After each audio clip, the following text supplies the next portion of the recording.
सर्वप्रथम तर ऍक्च्युली बारामती म्हणजे बोलायचं म्हणजे थोडस असं भीतीदायकच आहे, तर एवढ्या लोकांच्या समोर बोलायचं म्हणजे थोडं भीतीच वाटते, पण ठीक आहे आता मॅनेज करतोय कसं तरी. सर्वात महत्वाचं म्हणजे अख्ख्या भारताचं आराध्य दैवत छत्रपती शिवाजी महाराज यांना वंदन करतो आणि शाहू फुले आंबेडकरांना वंदन करून माझे 2 शब्द तुमच्यासमोर मांडायचा प्रयत्न करतोय. काही बोलताना काही चुकलं तर तुमचा मुलगा, तुमचा लहान भाऊ किंवा तुमचा नातू म्हणून मला माफ करून घ्या, कारण इतका काय जास्त बोलण्याचा अनुभव नाही आहे. आपण काय फक्त प्रयत्न करायचे काम केलेत आणि यश की प्रयत्नानंतर प्राप्त झाले. सो एक माझी दिलगिरी म्हणजे एक मनापासून विनंती आहे की बोलण्यामागचं इंटेन्शन समजून घ्या, त्याच्या मागचं माझं काय म्हणणं आहे ते ऍक्च्युली समजून घ्या. सो की फक्त पडद्यावर बोलतोय तेच फक्त समजून घेऊन नका, त्याच्या मागचं इंटेन्शन पण समजून घ्या. सो काय चुकलं वगैरे तर माफ करून घ्या. ऍक्च्युली तर 22 तारखेला रिझल्ट आला आणि त्या दिवशी कसं झालं होतं की म्हणजे ऍक्च्युली कंडिशन अशी होती की घरी मी ऍक्च्युली प्रिलिमची प्रिपरेशन करायला पुण्यात होतो आणि फेब्रुवारी फुल ऑफ घेऊन पप्पा थोडा आजारी होते, गावी किडनी स्टोनचे 2 PCNL ऑपरेशन झाले होते. सो घरी हॉस्पिटल वगैरे चालू होतं, मग पप्पाने घरात राहून वगैरे बोर झालं होतं, मग थोडं चेंज ऑफ एन्व्हायरमेंट म्हणून आम्ही बकऱ्यात गेलो होतो. सो बकऱ्यात एक 5-6 दिवस राहिलो आणि 21-22 तारखेला रिझल्ट वगैरे येणार होतं माहित होतं, पण माझ्या पप्पांची कंडिशन जास्त असल्यामुळे म्हणजे थोडंसं वातावरण बदल पण पाहिजे होतं आणि मग आम्ही बकऱ्यात गेलो होतो, कारण दूध वगैरे थोडं भरपूर जास्त प्रमाणात अवेलेबल होतं, कारण पिल्ली वगैरे विकायला चालू होत्या. त्यामुळे मग 22 तारखेला ऍक्च्युली कसं झालं होतं की आमच्या मावशीच्या दिराची बकरी कातरायची होती आणि आम्ही एका ठिकाणी होतो, मामाची बिराड एका ठिकाणी होते आणि मावशीच्या दिराची बिराड एका ठिकाणी होतं. सो मी आणि माझा भाऊ सकाळी गाडी घेऊन गेलो आणि पप्पा वगैरे तिकडेच होते. सो ऍक्च्युली रिझल्ट 5 वाजता वगैरे लागतो, पण मग त्या दिवशी ऍक्च्युली बकरी कातरायला चालू होती. मी बकरा म्हणजे मेंढा जर उभा होता, माझा मावस भाऊ कातरत होता आणि 2:30 वाजता फोन होता माझ्या मित्राचा, निशांत देशमुख म्हणून मित्र आहे, त्याचा फोन होता की बाई रिझल्ट लागला आणि 551 रँक आला. की म्हणजे ऍक्च्युली ती खूपच भारी फिलिंग असते, कारण ज्या गोष्टीसाठी तुम्ही इतक्या तत्परतेने प्रयत्न करत असताय आणि इतक्या ते की जितक्या जास्त तळमळीने तुम्ही एखाद्या गोष्टीसाठी इच्छा आकांक्षासाठी तळमळ व्यक्त करत असाल की ती अशी पाहिजे अशी जेव्हा तुमचे प्रयत्न असतात ना, ती मला वाटतं की डेस्टिनी तुम्हाला हेल्प करते की त्या गोष्टी तुम्हाला अचीव करण्यासाठी किंवा तुमचे प्रयत्न पण मग तेच की थोडं की जे की नॉर्मल असतं थोडंसं रडायला वगैरे की आनंदाश्रू वगैरे येतातच, पण मग की मोबाईलवर खूपच जास्त फोन येऊ लागले, इतके जास्त फोन येऊ लागले की फोन येऊन मोबाईल स्विच ऑफ पडू लागला आणि फोन पण इतकं काही चांगलं नसल्यामुळे आता इतकी परिस्थिती झाली की रोज 1-2 वगैरे मिस कॉल येऊ लागले. सो सगळ्यात महत्वाचं म्हणजे की समाजाच्या प्रत्येक स्तरावरून सामान्य नागरिक असो, नोकरदार वर्ग असो किंवा लोकप्रतिनिधी असो, प्रत्येकाच्याकडून शुभेच्छा द्यायला फोन येत आहेत. काही जणांचे मी फोन अटेंड करू शकतोय तर काही जणांची फोन अटेंड नाही करू शकतोय.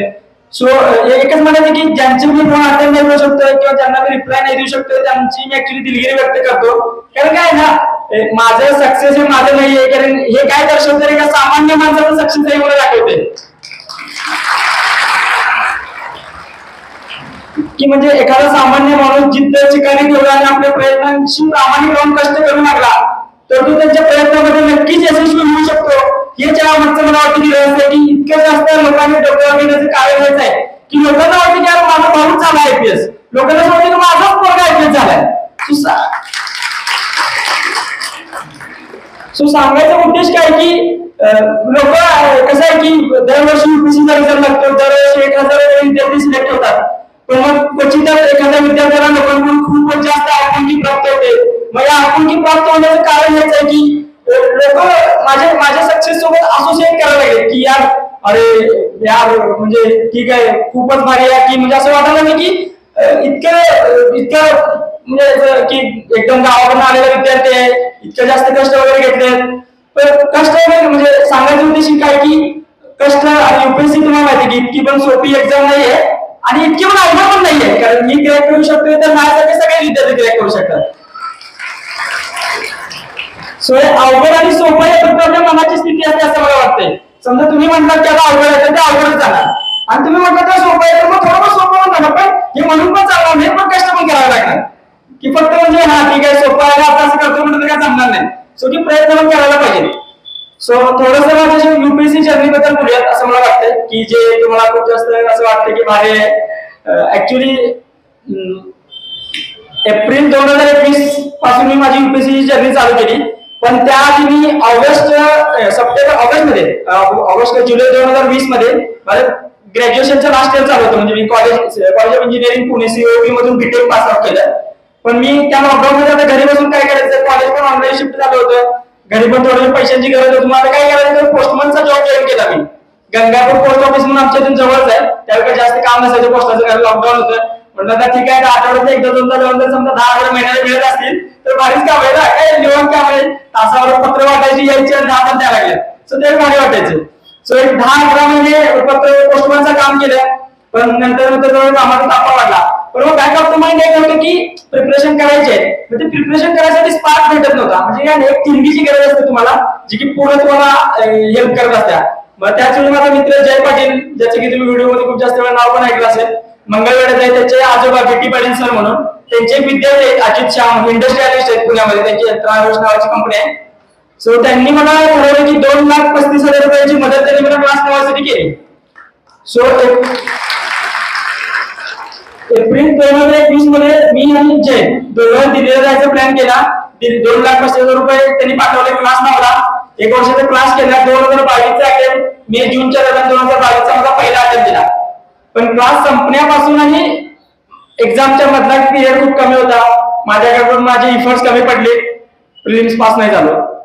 पण ठीक आहे, मग ते होते की हा ठीक आहे पहिलाच अटेम्प्ट आहे, काय वाटत नाही, जाऊ द्या. म्हणजे ते नॉर्मल की एकदा तुम्हाला काय होतं की आपल्याकडे गावाकडे आलेल्या पोरांनी 3-4 अटेम्प्ट लागतात सक्सेसफुल व्हायचे झाले तर.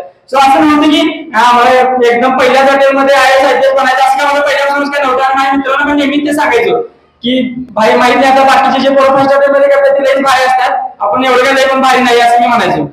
सो मग परत 2022च्या प्री नंतर मेन्सचा थोडा अभ्यास चालू केला. मग माझं असं असायचं की समजा एखाद्या टॉपरच्या 10 पानाच्या नोट्स असतील आणि माझ्या 100 पानाच्या नोट्स असतील तर ते मला सारख्या वाटायच्या, कारण मला माहित असायचं ती पिक्टोग्राफी एक मेमरी तयार व्हायची की मला आठवायचं की मी माझी कोणत्या नोट्सवर कुठे काय लिहिलेलं आहे ते सगळं माहित असायचं. सो स्वतःच्या नोट्स बनवण्यावर मी सर्वात जास्त भर दिला. म्हणजे जे UPSC जे करतात विद्यार्थी किंवा करू इच्छितात ते GS2 GS3 वगैरे त्या दरम्यान वाचून झालं. पुन्हा फेब्रुवारी 2023 मध्ये UPSC ची प्रिपरेशन चालू केली. मागच्या 4 अटेम्प्टमध्ये माझे चुकले होते, खूप सिली मिस्टेक झाले होते, म्हणजे खूप फालतू मिस्टेक जे की करायला नाही पाहिजे होतं. PYQ अनालिसिस जे करायला पाहिजे होते जे मी केलं होतं 2022 मध्ये, ते 2023च्या अटेम्प्टमध्ये केलं. पण मग त्यावेळी दिल्ली सोडली, कारण दिल्लीचा खर्च जास्त काय परवडत नव्हता, महिन्याला 10-12,000 वगैरे खर्च यायचा. आणि खूप चांगली गोष्ट म्हणजे दिल्लीतली जी ओळख होती आमच्या त्या आम्ही आंटी म्हणायचो, त्यांनी ऍक्च्युली आमचं रेंट होतं 6,000 रुपये. जे आणि बाकीचा माझा मित्र 6,000 द्यायचे, पण त्या माझ्याकडून 3,000 घ्यायचे, कारण मित्राला सांगितलं की अशी माझी परिस्थिती आहे. सो सांगायचा उद्देश काय की परिस्थिती काही असो, परिस्थितीला जास्त बाळून नाही गेला पाहिजे. तुमचे प्रयत्न प्रामाणिक असले तर समाजातून मदतीचे हात तुम्हाला नक्कीच पुढे येतात. फक्त काय असते की समाजाला बिलीव्ह करायची ताकद तुमच्यामध्ये असते, की समाजाला वाटलं पाहिजे की यार कोणाला काही करून दाखवणार, की म्हणजे काही ना काही ते बनणार म्हणजे बनणार. सो जोपर्यंत तुम्ही समाजाला दाखवून नाही देणार, समाजाच्या लोकांना दाखवून नाही देणार की बाबा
टाइमपास करायचा त्याने कसं असते की सोनावरच काम टचलेलं चांगले असतात, बाकीच्या टचले ते दुकान चालू होते.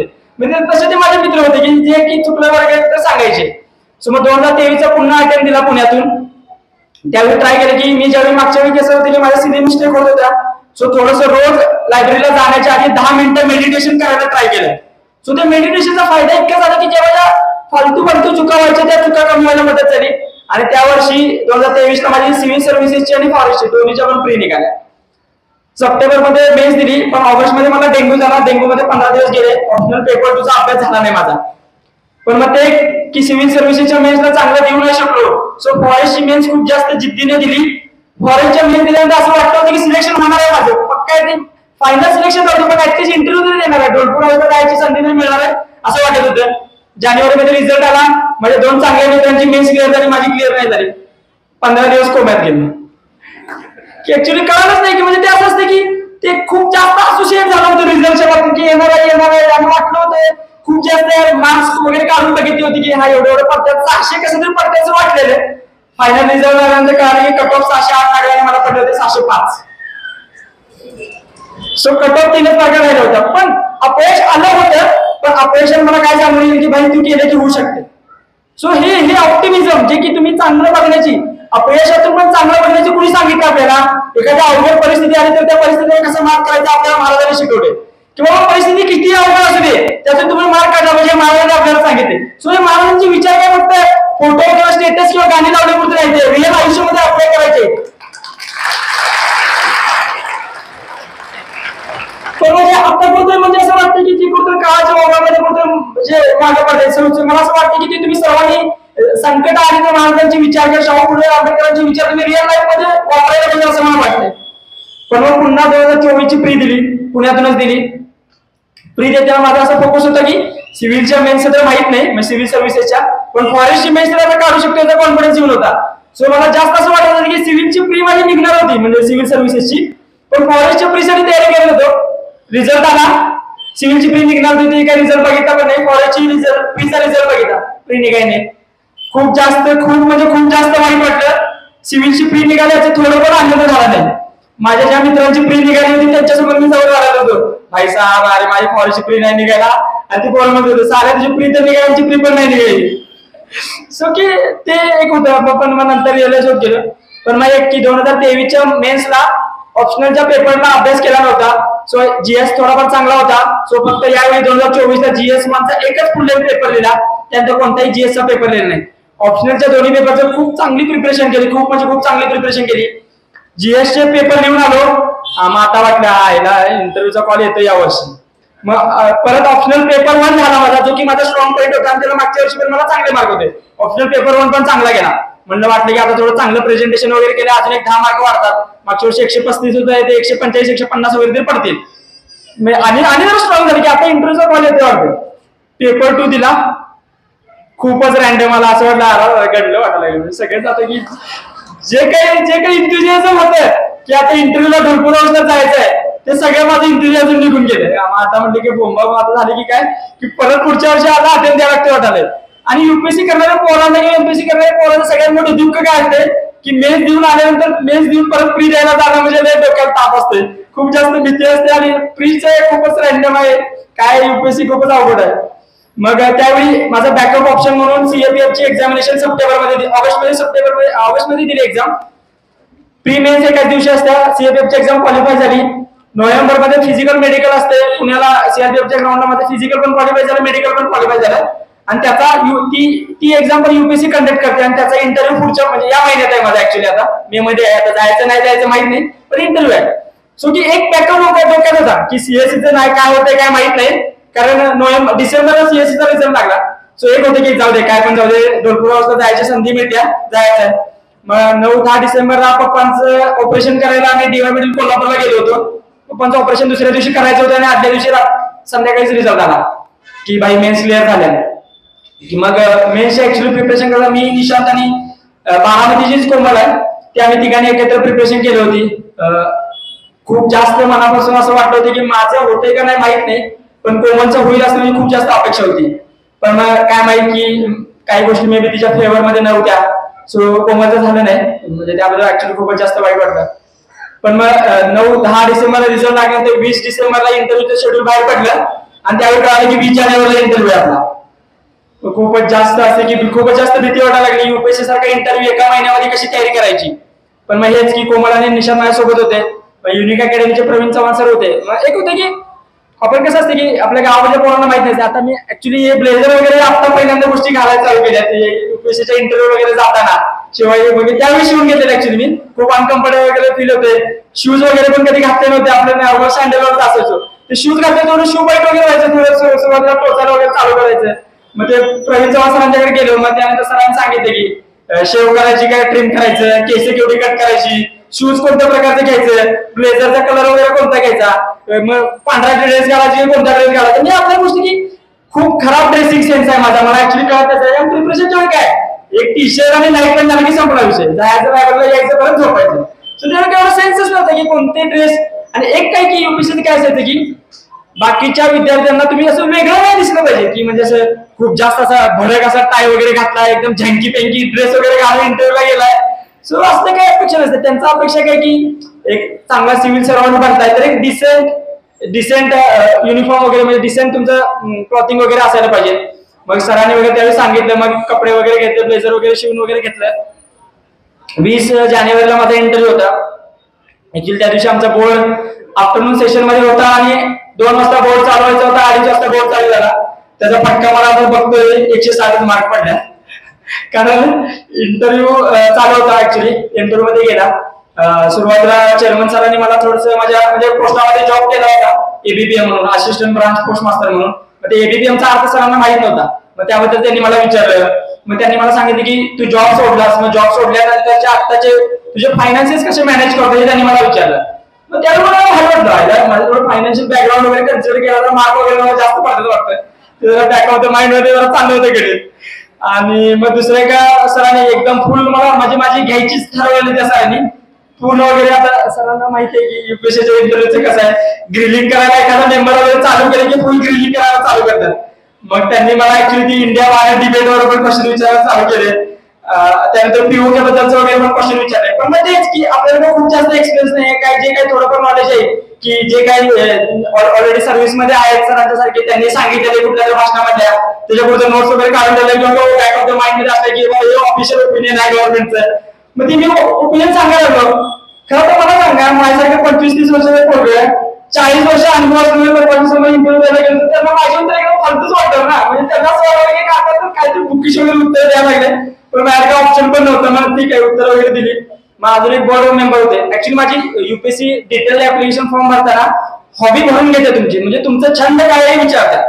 सो मी छंद टाकताना शीप अँड गोट रेडिंग, म्हणजे वडील आई वडील मेंढपाळ करतात त्यामुळे मी शीप अँड गोट रेडिंग हाच माझा छंद टाकला होता. आणि याचा फायदा म्हणून मला ऍक्च्युअली इंटरव्ह्यूने म्हणजे एखाद्या बोर्ड मेंबरने मला क्वेश्चन विचारायला चालू केले. मग त्यांनी मला विचारलं की शेळी दूध किती देत्या. मग त्यांनी विचारलं की शेळीचे दूध वाढवायला काय करायला पाहिजे. मग त्या पण सांगितलं. मग त्यांनी असं म्हणले की आजकाल डॉक्टर्स शेळीचे दूध इतके जास्त काय रिकमेंड करू लागले. मग त्यांना सांगितलं की शेळी खूप जास्त मेडिसिनल प्लांटचा पाला वगैरे खातात आणि तो जास्त मेडिसिनल कंटेंट शेळीच्या दुधामध्ये उतरवतो. सो त्यामुळे डॉक्टर्स शेळीचे दूध रिकमेंड करू लागले. सो त्यामुळे प्रत्येक व्यक्ती एक सन्मानाचा जीवन आणि सन्मानाचा रोजगार नक्कीच करत असते. फक्त काय की जे आपण लोकच ठरवत असतोय की तो लय बाहेर आणि लय बाहेर असं काहीच नसते. प्रत्येकाचा रोल महत्वाचा आहे. शेतकरी नसणार तर पोचणार कोण, कसं आहे ते सगळे महत्वाचे. सफाई कर्मचारी एक दिवस आला नाही तर सगळ्या दुर्गंध सुटतोय. त्या गोष्टीची किंमत कधी मिळते ती व्यक्ती नसल्यावर कळते. सो व्यक्ती असल्यावर त्या व्यक्तीची किंमत जाणून घ्या असं मला वाटते. सो मग इंटरव्ह्यू वगैरे झाला. इंटरव्ह्यू आल्यानंतर थोडं खूप जास्त परम्युटेशन कॉम्बिनेशन करू लागलो. पहिला इंटरव्ह्यूच्या डोरप्रवास मधून बाहेर पडल्यानंतर माझा जो मित्र निशांत देशमुख त्याला फोन केला, भाई असं झाले काय होते काय माहित नाही, थोडं गणल्या वाटायला लागलाय. कारण बाकी सगळ्या बोर्ड मेंबरचं म्हणजे 4-5 पॅनेल असायचे सायमल्टेनियसली. बाकी सगळ्या पोरांचे 25-30 मिनिटं इंटरव्ह्यू चालायचे आणि आम्हाला 18-19 मिनिटाचं आठवण दिलं. मग ते वाटत की अरे काय होणार काय होतं. मी त्याला पण म्हणालो अरे काय भाई अजून एक 4-5 मिनिटं बोलायला दिले असते, अजून एक 5-10 मार्क चांगलं मिळालं असं वाटायचं. पण मग तेच की माहित नाही म्हणजे देवाचे तुमच्यासाठी काहीतरी प्लॅन्स बनवून ठेवलेले असतात. सो इव्हेंच्युअली चांगला रिझल्ट लागला आणि झालो 551 रँक भेटला. खूपच भारी फिलिंग असते. ऍक्च्युली आयपीएस भेटते असं वाटतंय, म्हणजे मागच्या 3-4 वर्षाचा ट्रेंड करता 600 पर्यंत आयपीएस आलं अलोकेशन, पण वाटतंय पण माहिती आता आयपीएस किंवा आयएस कस्टम पण भेटू शकते. सो सांगायचा यातून उद्देश इतकाच की मी करू शकतो तर तुम्हीही करू शकताय. मला काय रावणासारखी 10 डुबकी नाही किंवा 10 पाय नाही किंवा 10 हात नाहीये. मला एकच डोकं आहे, 2 हात 2 पाय आहेत. मीही सामान्य कुटुंबातूनच आलोय. आई वडील दोघेही माझ्या लहानपणापासून मेंढपाळाचा व्यवसाय करायचे, पण आमच्या शिक्षणाखाली 6वी-7वीला बकरी मामांच्याकडे घातली आणि गावाकडे शिफ्ट झाले. पण मग 8वी ते 12वीची सिच्युएशन इतकी खूप जास्त हालाकीची झाली. मी कधी बोललेलो पण नाहीये, कारण कसं आहे की खूप जास्त परिस्थितीचा भाऊ पण करायला नाही पाहिजे. पण मला आता वाटतं की ही गोष्ट आवर्जून सांगितली पाहिजे. 10वीची सुट्टी पडली. माझा मित्र होता, माझा बॅचमेट, त्याला शाळा सुटली होती रोहित टोंके म्हणून. त्याचा ट्रॅक्टर होता, त्या ट्रॅक्टरवर शेणखत वगैरे भरायला जात होतो, विटा वगैरे पण भरायला जात होतो. सो सांगायचा उद्देश काय की कोणतंही काम करायला कधीही लाजलो नाही आणि तुम्ही लाजायला नाही पाहिजे. कसं आहे की कामामध्ये आवड निर्माण झाली पाहिजे. जे काही काम करतात ते आवडीने काम करायला पाहिजे असं मला वाटतंय. आणि जे विद्यार्थी ऍक्च्युली युपीएससीचे प्रिपरेशन करत आहेत त्या विद्यार्थ्यांसाठी थोडेसे 2 शब्द.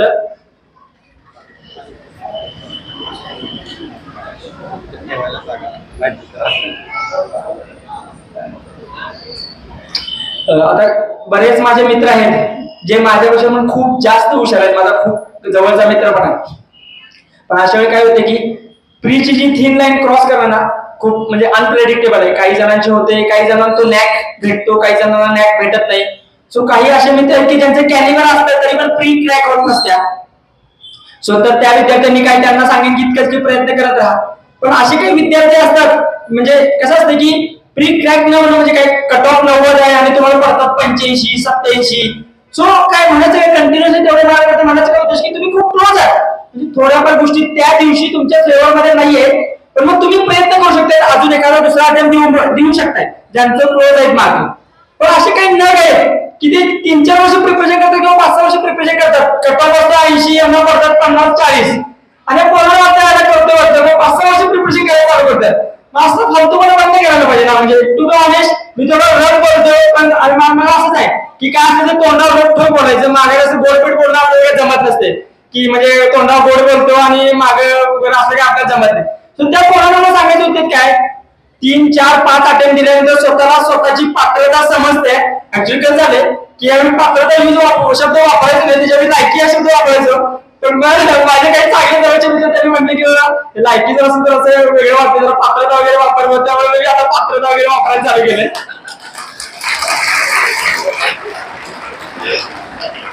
सो मग त्या मुलांना सांगायचा उद्देश आहे की तुम्हाला तुमची स्वतःची पात्रता समजते, तुम्ही युपीएससी क्रॅक करू शकताय की नाही हे तुम्हाला कळतंय. जर वाटतंय करू शकत नाही तर एमपीएससीला शिफ्ट व्हा किंवा बाकीच्या करिअर ऑपॉर्च्युनिटीज एक्सप्लोर करायला चालू करा. सांगायचं उद्देश इतकं आहे की काय माझं हे युपीएससीचं यश हे खूप संकुचित प्रवृत्तीचे यश आहे. कारण एक ढाचा आहे, त्या ढाच्यामधलं मी प्रयत्न केला, त्या ढाच्यामध्ये यशस्वी झालो. आयुष्यामध्ये करण्यासाठी खूप जास्त मार्ग आहेत. एकच नाही कसं आहे की खाईन तर तुपाशी नाही तर उपाशी असं केली की मग उपाशी मारायची पाळी द्या. मग असं काय करू नका की म्हणजे काय की मान्य आहे की प्रयत्न काय करायचे की आयुष्यात 30-40-50 वर्ष झाल्यानंतर असं रिग्रेट नाही वाटलं पाहिजे की ज्या ह्याला प्रयत्न केले असते बरं झालं असतं, थोडंफार सक्सेस झाला असतो. सो असं रिग्रेट नाही वाटलं पाहिजे. सो हे जे बॅकग्राऊंड माइंड असायचं की प्रयत्न करण्यामागचं कारण हेच असायचं की अजून एखादा अटेम्प्ट दिला असता, आता मित्र आहे झाला मी पण आहे मी तुझं वाटतंय म्हणजे असं थोडंसं वाटायला नाही वाटलं पाहिजे. हे एक बॅकग्राऊंड माइंड असायचं. सो हे लक्षात ठेवा. सो जे पोरं कंटिन्युअसली प्री मध्ये फेल होतात त्या मुलांना एवढं सांगायचं की बाकीचे ऑप्शन एक्सप्लोर करायला चालू करा. म्हणजे तुम्हाला वाटेल आता सिलेक्ट झाला म्हणजे शहाणा आलाय वाटतंय. पण खरं सांगतो, सत्य परिस्थिती सांगतो, पहिल्या दुसऱ्या अटेम्प्ट मध्ये आयएएस बनायचं जे झील होतं की नाही आता आयएएस बनायचंय, तिसऱ्या अटेम्प्ट मध्ये असं वाटलं की भाई जॉब पाहिजे आता. अरे काय पण उद्या लिस्ट मध्ये नाव येते, बाकी पुढचं पुढे बघायचं. सो त्या मुलांना मला खरंच खूप प्रामाणिकपणे सांगतोय, खूप तळतळीने सांगतोय. आई वडील खूप जास्त अपेक्षा देऊन किंवा भाऊ देऊन तुम्हाला पैसे पुरवत असते महिन्याला. सो त्याची कुठं जाणीव ठेवा. कसं आहे की आणि 100% खरं सांगते की जमते नाही जमते कळते विद्यार्थ्याला. सो ते बघा आणि त्यानुसार तुम्ही करिअरचे बाकीचे ऑप्शन एक्सप्लोर करायला चालू करा. आणि जे विद्यार्थी माझे सक्सेस बघून या समुद्रात डुबकी वगैरे मारायला आता थोडे इच्छुक आहेत त्या मुलांसाठी म्हणजे ज्यांचं ऑलरेडी आता ग्रॅज्युएशन वगैरे चालू आहे त्या विद्यार्थ्यांसाठी की युपीएससी किंवा एमपीएससी करायचं आहे, त्यामुळे तुमचं करिअर अजिबात खराब करून घेऊ नका. एखाद्या चांगल्या नामांकित कॉलेजला ऍडमिशन घ्या, त्या ऍडमिशन मधून ग्रॅज्युएशन कम्प्लीट करा. मी आज यशस्वी होण्यामागचं कारण माझं graduation college of engineering COT सारख्या एका नामांकित कॉलेज मधून झालंय. लोकांना काय की सक्सेस दिसतंय, सक्सेस मागची स्टोरी दिसत नाही की भाई पोरग सीओबी मधून शिकले. आता तुम्हाला माहिती आहे की युपीएससी मध्ये सक्सेस मिळवणं अवघड आहे, पण सीओबी मध्ये ऍडमिशन मिळवणं तेवढंच अवघड आहे. सो की काय की एखाद्या चांगला म्हणजे की गव्हर्नमेंट मेडिकल कॉलेजला घ्या, फार्मसी कॉलेजला घ्या, कुठून पण करा, म्हणजे आर्ट्स कॉमर्स करायचं JNU DU सारख्या चांगल्या नामांकित युनिव्हर्सिटी मधून करा, की आपल्या गावामध्ये थोडंसं आर्ट्स कॉमर्स जास्त की नाहीये, पण DU ला JNU नाव बघा, आर्ट्स कॉमर्स करणं म्हणजे तो टॉपची प्रायोरिटी आहे. सो की तुम्हाला करायचं ग्रॅज्युएशन तर इतक्या भारी युनिव्हर्सिटी मधून करा की म्हटलं पाहिजे काय पोरं DU मधून पास झाले. इथे आमचं पण वाटतं असं वाटतंय, आता आम्ही ग्रॅज्युएशन CUB मधून केलंय, जे DU मधून JNU मधून पास आउट त्यांना बघायचा, DU मधून पास आउट झाले म्हणजे बघण्याचा एक दृष्टिकोन वेगळाच असतोय. सो तो दृष्टिकोन तुम्ही कमवावा लागतो, तो आपोआप मिळत नाही, तो कमवावा लागतो. जे IIT मधून पास आउट झाले त्या पोरांना आम्हाला वाटते IIT मधून पास आउट झाले. सो ते खरं काय नाही, ते आहे ऍक्च्युली तो ऑरा आहे IITचा, गव्हर्नमेंट मेडिकल कॉलेजचा, जो त्यांनी ते कमवलंय, ते असंच भेटलेलं नाहीये, त्यांनी त्यांच्या मागचे कष्ट पण आहे. सो ग्रॅज्युएशन खूप चांगल्या नामांकित कॉलेजमधून करा. मी प्रिपरेशन ग्रॅज्युएशनच्या म्हणजे त्यावेळी माझं इंग्लिश इतकं खराब, इतकं काय चांगलं नव्हतं, थोडं आपल्या गावाकडे माहिती आहे ना इंग्लिश, की ठीक आहे जरा जरा जमत असते, जरा जरा जमत असते.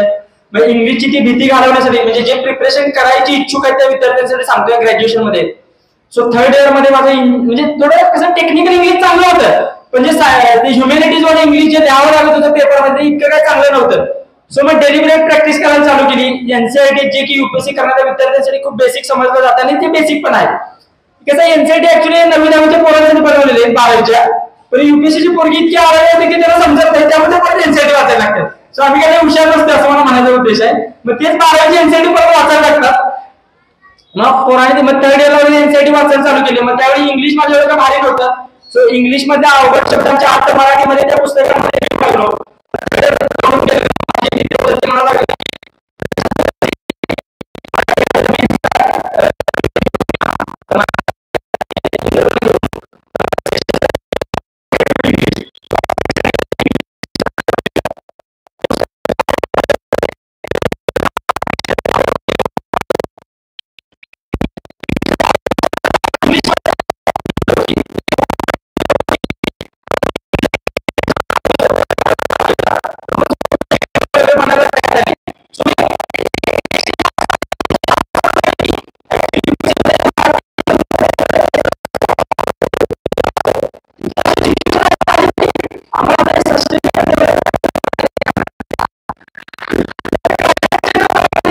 सिच्युएशन आली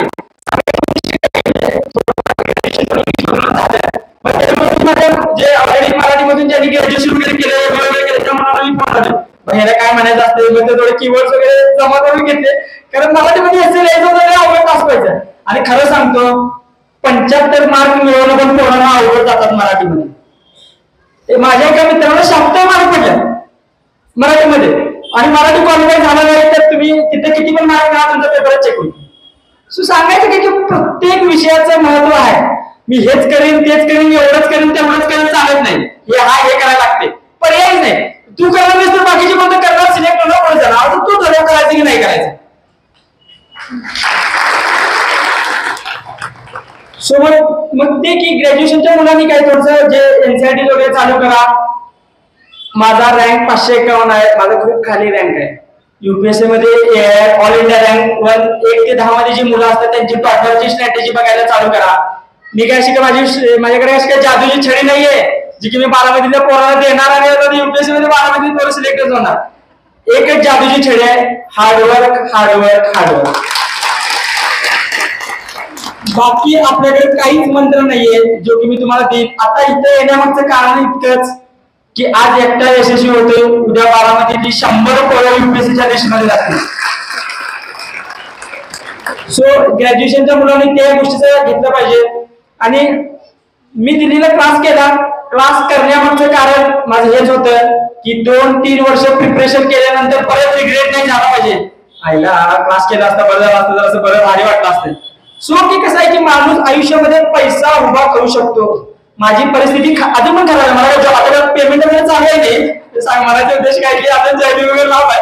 अजून पण परिस्थिती जशी रिझल्टच्या आधी होती तशीच परिस्थिती, असं काही जास्त रिझल्ट लागला वगैरे काय निबंध असं काय नाहीये.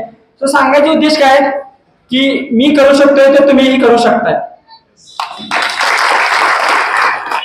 सो क्लास लावण्यामागचं कारण एवढंच होतं की रिग्रेट नाही वाटलं, म्हणजे माणूस आयुष्यामध्ये पैसा उभा करू शकतो, पण एकदा ती 1-2 वर्ष निघून गेले तर आयुष्यातली ती 1 वर्ष नाही आणू शकत. मार्क करून घ्या, खरं सांगतोय खूप जास्त रिग्रेट होतो वेळ निघून गेल्यानंतर. सो ते माझं म्हणणं होतं की मी क्लास लावून टाकला, आणि क्लास लावून का टाकला, मला 2,35,000 अजित शहाने मला मदत केली होती म्हणून क्लास लावला. समजा मला कोण मदत करायला तयार झालं असतं तर मी क्लासेस लावला असता. सिंपल होतं, माझा कंटा सिंपल होता. पैसे जमा झाले क्लास लावायचे, नाही जमा झाले सेल्फ प्रिपरेशन करायचं.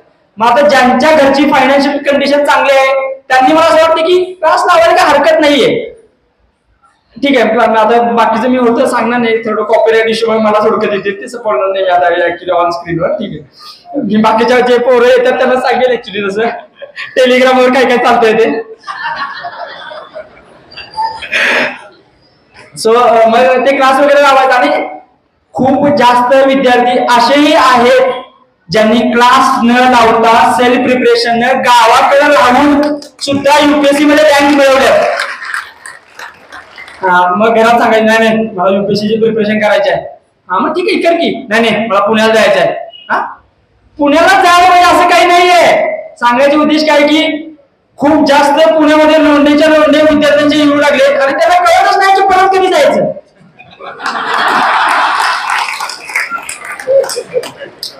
सो मग हे जे की आयुष्यात मागे कधी वळून बघायला पाहिजे, तुम्हाला स्वतःला समजलं पाहिजे. सो हे कधी समजणार जेव्हा तुमच्याकडे बॅकअप ऑप्शन असेल तर. युपीएससी मध्ये सक्सेस झालो असतो चांगली गोष्ट आहे, नाही झालो असतो त्याच्यापेक्षा चांगली गोष्ट आहे. कारण की भारी वाटलं हा युपीएससी प्रिपरेशन करत होतो. आता मला माहिती आहे की सिस्टम मध्ये आल्याचे खूप जास्त चॅलेंजेस आहे ऍक्च्युली, पण मग ते इनिशियल झील आहे, माहित नाही आता काय होतं. पण मग तेच की बॅकअप ऑप्शन तुमच्याकडे रेडी ठेवा. मी युपीएससी मध्ये सक्सेसफुल झालो नसतो तर मी सीओबी सारख्या नामांकित कॉलेजमधून सिव्हिल इंजिनिअरिंग केलंय. त्या बेसिसवर कन्स्ट्रक्शन साईट मध्ये किंवा कुठेतरी जाऊन स्वतःचा पोर बनू शकलो असतो, स्वतःच्या आई वडिलांची काळजी घेऊ शकलो असतो.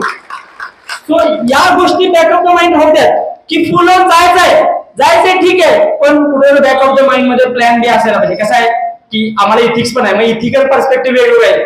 आता काही मुलांचं म्हणणं असं आहे की नाही नाही बॅक प्लॅन बी ठेवला तर मग काय नाही, मग त्याच्यामध्ये आता प्लॅन बी आहे म्हणून निवांत चालतोय. त्यांचं चालतंय हो, काही नाही केलं त्यांच्या आई वडिलांनी मिळून ठेवलं असते, तसं आमच्या बाबांकडे मिळून ठेवायला नाही. त्यामुळे आम्हाला अभ्यास करायची पर्यायच नव्हता. परतीचे मार्ग किंवा परतीचे दोर सगळेच कापलेले होते. परत